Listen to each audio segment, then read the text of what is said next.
Have you changed careers or academic interests multiple times in your life? Do you find yourself thinking this next job is going to be the one that sticks, only to discover that you're just as unhappy and unfulfilled in that role as all of the others before?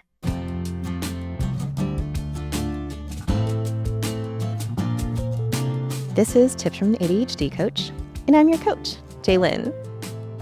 Today, we're talking about how ADHD can nudge many of us to jump from job to job and career to career. We're going to hear from Taylor, who shared with us her experiences with career hopping. I have done everything from being a receptionist to being a bank teller to being an engineer's assistant to being an underwater children's photographer to being a newspaper delivery girl to being a dance teacher. And now I am in an acting and modeling career. And that seems to be the thing that it sticks because I'm able to do different personas, different personalities, different career types in my acting. And that keeps me interested enough in the long term and gives me enough diversity that I don't have to get bored. Because when I was doing the engineer's assistant, I loved it. I got to go and scan all these documents and sign off on things. And I felt very official. I felt like a true adult. But then after a couple weeks, I was like, oh, sitting at this desk all the time is just absolutely killing me. And then I was more interested in hanging out with the other engineers when they would go and test the structures in their testing lab. And that was more exciting to me. And then my job became a bit dull and a bit yuck. So that's why I wasn't able to stick with that. Dancing was also a really great career field, and the underwater children's photography was also really great because it was always moving, always changing. But again, it just takes so much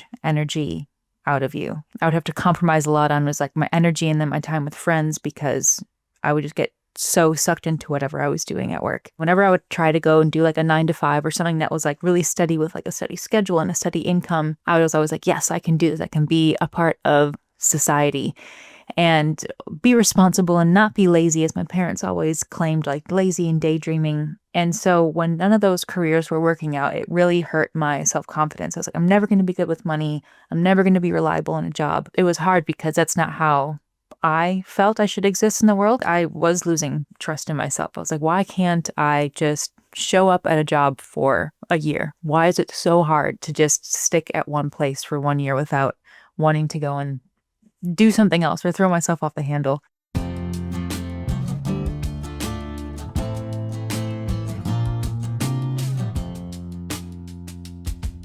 A lot of the many ADHD people I know have long lists of past college majors and jobs, including me. Most of them casually dismiss it by saying they just lose interest in things when the dopamine of novelty wears off, but it's a lot more complicated than that. A lot of Taylor's listed jobs are entry-level roles and creative ventures that capitalize on the impressive skills she naturally has without a lot of extra schooling or certifications. For those of us whose ADHD made it harder to get top grades in school and get into competitive fields, we can end up pursuing whatever job we think we're capable of getting, instead of being more intentional with what career we want to go into. While we're brainstorming jobs that we can score with the skills we already have, just like when we brainstorm anything, we get a big wave of dopamine, and we want to keep riding that wave. This, paired potentially with ADHD impulsivity, makes it more likely for us to drop whatever it is we're currently doing and dive headfirst into that new career. But while we're in the dopamine zone of brainstorming, we don't tend to think about all the parts of the job we wouldn't like, since that doesn't feel good or get us more dopamine. Dreaming about how this new job will change our lives is not so different from dreaming about a new crush being our forever person. ADHD makes it really easy to over-fantasize about how great a new job will be, and then later over-fixate on how that new job isn't actually making us happier or more fulfilled. This isn't just limited to brainstorming quickly attainable jobs. I know a lot of ADHD folk who were able to get through really grueling, competitive academic programs like law school or Juilliard, then find themselves unhappy in that career field they'd worked so hard to prove themselves for. We get a lot of dopamine when we're going after extremely tough but attainable challenges, especially when the process gives us constant pings of dopamine at signals that we might be able to pull it off, like getting a good grade on a midterm or landing a solo in the dance recital. After graduating graduating from those programs, sometimes our adrenaline and dopamine levels can drop off. Even if the career field remains competitive, it's rare that a job requires the intensity of being that focused all day. That drop in dopamine can make it feel like being in that career field is boring or unfulfilling, when it might just be the adrenaline and dopamine settling into a more reasonable level. If the road to that career was exhausting and full of sacrifices, it's also possible for us to be in burnout but not notice the effects until those stimulation levels drop. And since burnout mimics the symptoms of depression and general loss of interest, it's common for people in those situations to conclude that this career is crushing their soul and their depression will get worse unless they get out now.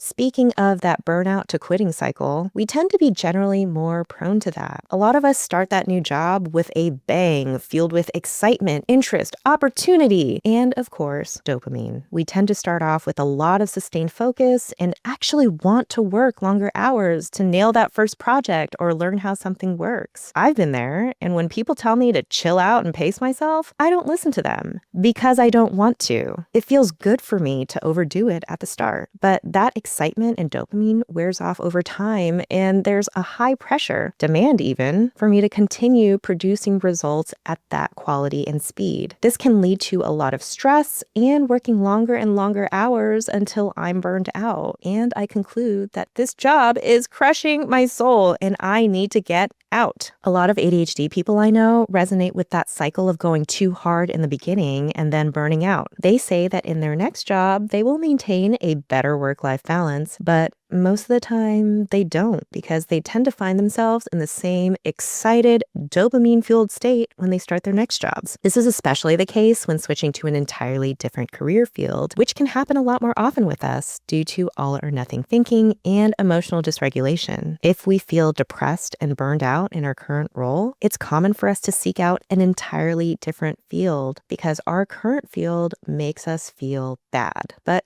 going into a new field is super exciting, so the cycle repeats. I've noticed that when researching new careers to jump into, a lot of us will brainstorm what jobs are the opposite of the things we don't like about our current jobs. So maybe Taylor gravitated toward that engineer's assistant job because it felt more adult and official, because she didn't get that same level of respect as an underwater children's photographer. She didn't like sitting at a desk all day, so I'm guessing her next job was something that didn't have a desk. But while starting over in new careers all the time can be exciting and get us dopamine, it can also mean we're always in entry-level roles, which tends to be lower in pay and higher in pressure to establish ourselves. Constantly changing jobs can also mean we're constantly draining our savings and have big chunks of time when finances are tight. Job instability can be a huge hit to our self-esteem. And for those of us with family members and friends who like to boldly share their opinions about our career choices, it can make gathering with the people we love at least a little annoying. For that reason, most of the people I know who are stuck in this cycle really want to get out of it and are hoping one of the next things they try will be the Goldilocks career that sticks.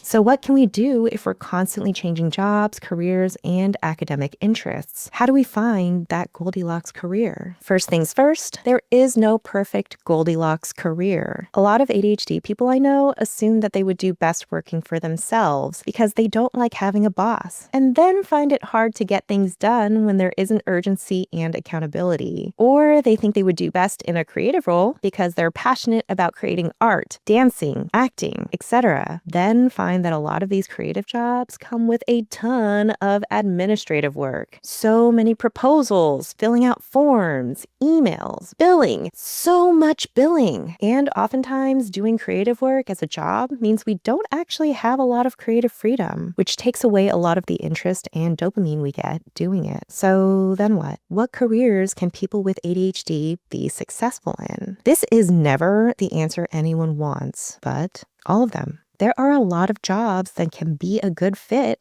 if approached intentionally. Instead of looking at what doesn't work for us in each job, I like to ask my clients what has worked for them in each of their previous jobs, then use those insights to be intentional about career choices. Taylor says acting is working for her because it's a new challenge every day with a variety of situations and skills for her to navigate. She didn't like sitting at a desk all day as an engineer's assistant, but did love the feeling of having a more official job. Her word, not mine. She did say that she enjoyed tagging along for testing in the field and in the lab, and I'm curious why she left her job entirely instead of seeing if she could transition into a role that did more hands-on work. I think this is one of the best ways for us to build a sustaining career, even with a constant desire for novelty and new challenges. See if we can build in those new challenges where we're already working. If the job is getting stale, you might not need an entirely new career. You might get a boost from taking on a new kind of project, learning a new skill, trying something out. As long as this is done with a sign-off from your boss, tackling a new challenge and skill tends to make you look good come performance review time. And if you decide you like this new skill and want to switch roles, if you have the opportunity to do so, changing roles in the same company looks a lot better on your resume than switching everything up entirely. It usually looks better for your bank account too.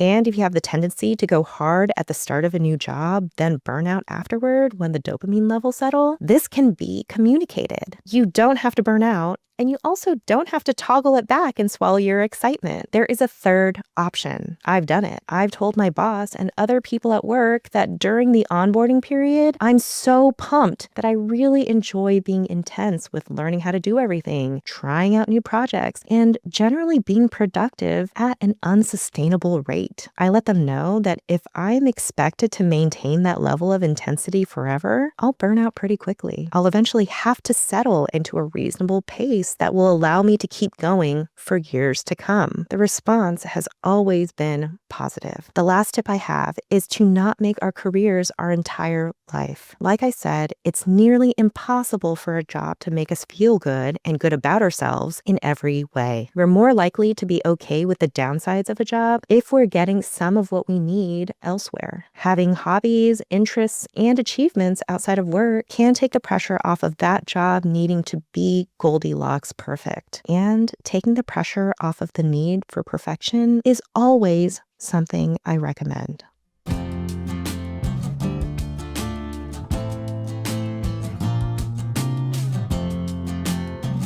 Constant changes in academic interests and careers can be more common for those of us with ADHD and can have a huge negative impact on our self-esteem, our career progress, and our bank accounts. We can get rushes of dopamine when we over-fantasize about a new career prospect, then later over-fixate on how we don't feel happier or more fulfilled. We can have the tendency to hyper-focus and be ultra-productive when we start a new job at a pace that is unsustainable and can lead to burnout. Burnout and drops in stimulation after grueling academic programs can mimic depression and make us feel like we have to get out now or else. But we can have more sustainable careers if we guide our decisions based on what does work for us instead of what doesn't. Try to infuse new challenges and novelty regularly into the careers we currently have, and communicate that our productivity is in turbo mode to start, but will be settling into a more reasonable pace in time. And we can lower the pressure for a job to be perfect if we have hobbies, interests, and achievements that validate and contribute to our self-esteem outside of work. So even an imperfect job can be fulfilling.